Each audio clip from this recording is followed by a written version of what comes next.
سلام علیکم دوستان عزیز، خوش آمدید به درس 19 زبان انگلیسی ما. زبان انگلیسی از صفر از روی کتاب Basic English Grammar by Betty Azar. درس 19 موضوع درس 19 ما Using Frequency Adverbs with be، یعنی استفاده بری ظرف‌های سر استعمال با فعل to be. در پایان مثل همیشه یک تا مثال آورده ایم. Tom is always late for class، یعنی توم همیشه به درس دیر میکند. در درس‌های قبلی ما زمانی present simple tense یعنی زمانی حاضره عادی رو گذاشتیم و اینچنین برای موضوع رو خوبتر فهمیدن ظرف‌ها رو و استفاده بری آنها رو آموختیم. در این درس باشد استفاده بری آن ظرف‌ها رو با فعل to be می‌آموزیم. می‌گذاریم با صفحه بعدی. Chapter 3. چنانه که می‌دونید در باب سوم کتاب قرار داریم و موضوع امروزه رو چخیلی که گفتیم Using Frequency Adverbs with be.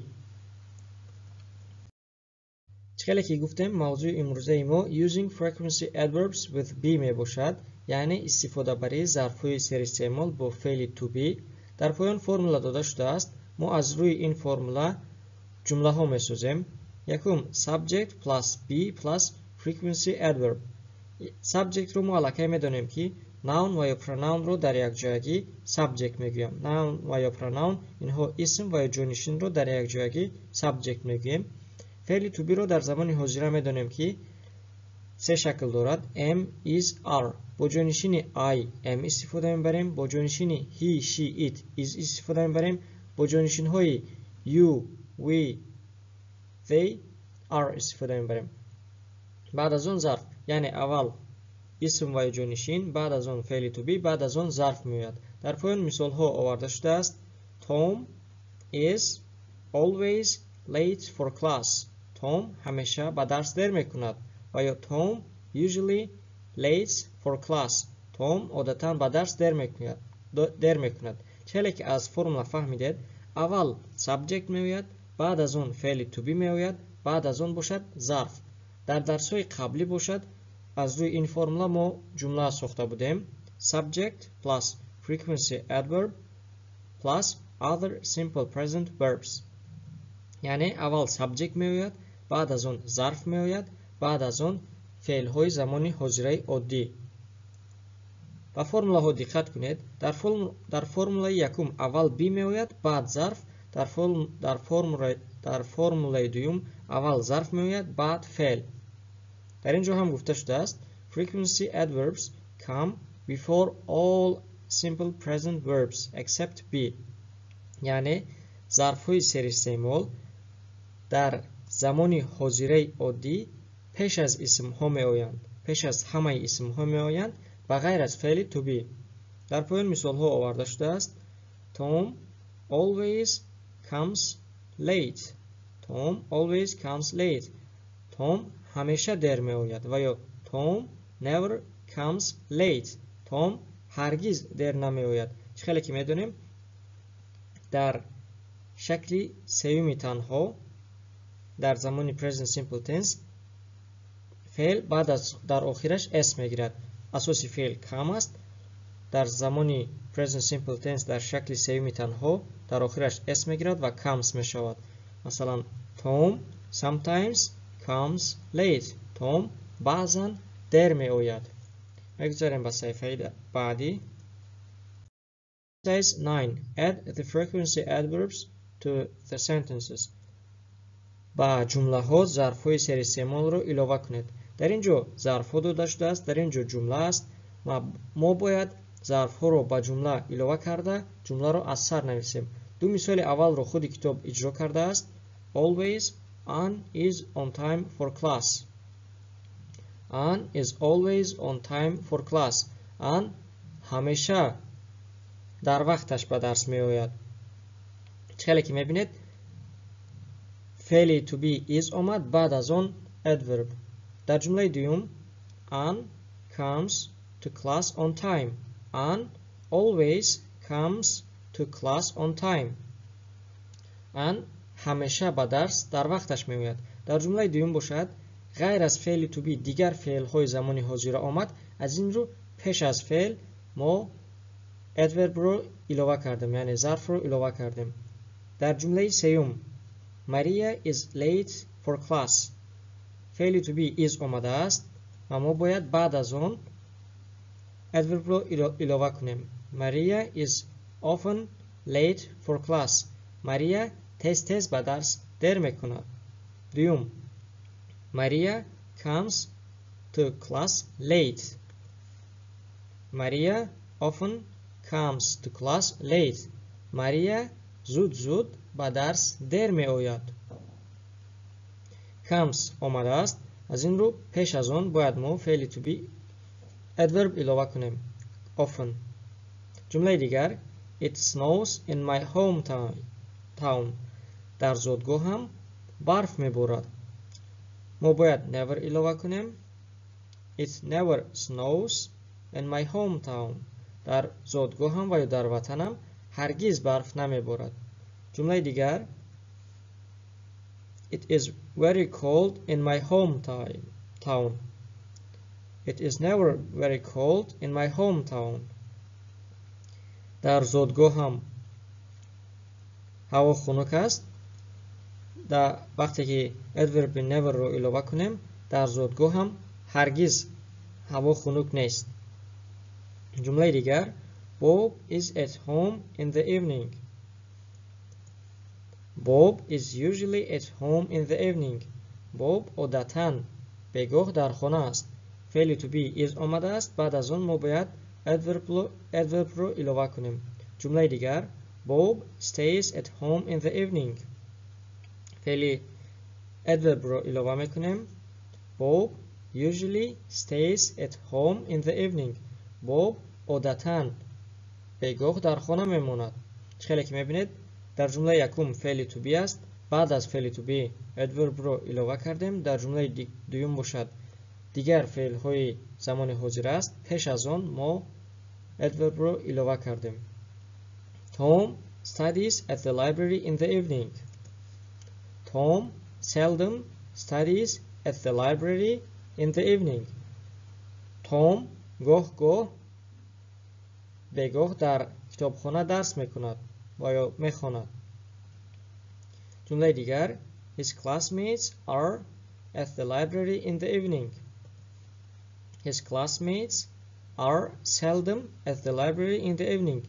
هم صنف های وی باشد هم گاه بگاه در کتابخانه درس میکنند. I skip breakfast. من نهاری رو میپرتایم. روزهای میشود که نهاری نمیکنیم، در آنجا کلمه skip یعنی فعل skip پرتافتن و یا گذاشتن رو استفاده برده میتوانیم. I sometimes skip breakfast. من بعضا نهاری رو میپرتایم یعنی نهاری نمیکنم. I have time for a big breakfast. I rarely have time for big breakfast. من برای نهاری rarely نادراً وقت دارم. جمله دیگر I am very hungry by lunchtime. I am usually very hungry by lunchtime. من وقتی نصف روزی خیلی گرسنه میشوم. من عادتاً وقتی نصف روزی خیلی گرسنه میشوم. فعل to be آمد، بعد از آن adverb. جمله آخران Sue drinks coffee. Sue never drinks coffee. Sue هرگز قهوه نمی نوشد. فعل present simple tense آمد، پیش از آن adverb رو ilova کردیم. بگذاریم به صحیفه دیگر. Exercise 10. مشق دهم. Talk about what your classmates do in the evening. درباره همصنفانتان بگاه چی کار میکند گپ زنید. ما در اینجا با هر کدامش یک تای جمله میسازیم. مثلا eat dinner خوراک شام خوردن. Emily always eats dinner with her family at 6 p.m. Emily همیشه خوراک نصف روزیش رو با عائله‌اش در ساعت 6 بگاه میخورد. جمله دیگر go to a movie با فیلم رفتن. Jake rarely goes to a movie during the week. Jake نادراً با فیلم میرود در هفته. Go shopping با خرید رفتن. Lina sometimes goes shopping after school. لینا بعضاً بعد از مکتب به خرید می رود. جمله دیگر go swimming با آب بازی رفتن. Tom never goes swimming in the evening. توم بگو هیچ وقت هرگز به آب بازی نمی رود. جمله دیگر spend time with my friends با دوستانم وقت گذراندن. Sarah often spends time with her friends after 5 p.m. سارا تez با دوستانش وقت میگذراند ساعت 5 بگو. Be at home. David is usually at home in the evening. David عادتاً بگاه در خانه است.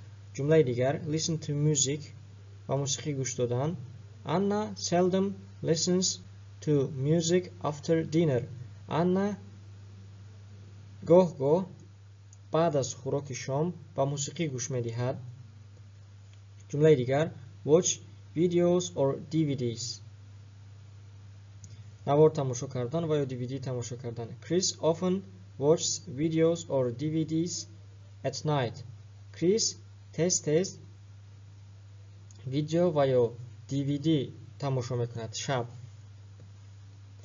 Nina usually speaks English with her classmates online.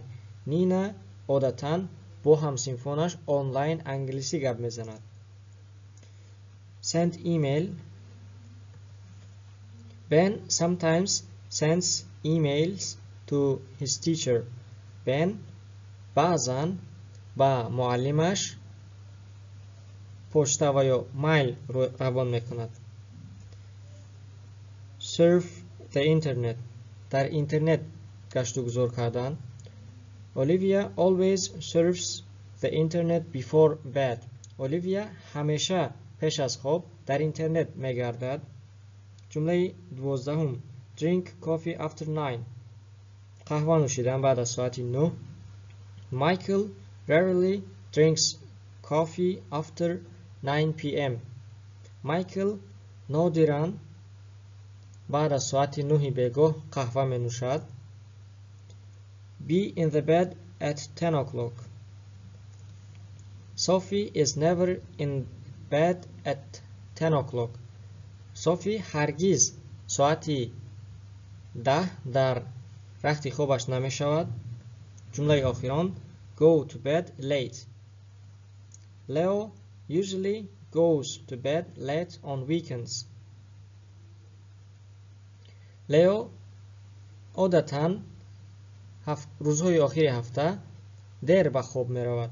خیلی که از جمله ها می بینید ادورب ها در زیرشون خط کشیده شده است و وقتی که فعل present simple tense آمده باشد پیش از آن ادورب می گیرد و وقتی که فعل to be آمده باشد ادورب بعد از آن می آید. میگذاریم به صفحه دیگر. Exercise 11 مشق 11 Write about a typical day in your life. درباره یک روز مقرره حیاتتان نویسید. From the time you get up in the morning until you go to bed. از وقتی سحر از خوابتان خیستن تا وقتی به خواب رفتن.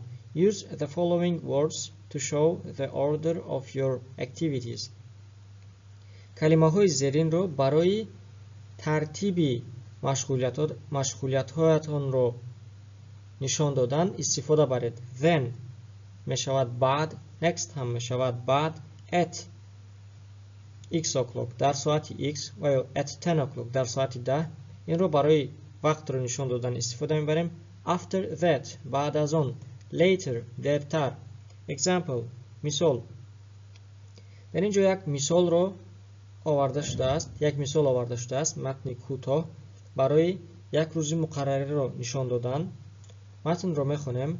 I usually get up at 7:30. من عادتاً ساعت 7:30 از خواب میخیزم. I shave, brush my teeth and take a shower.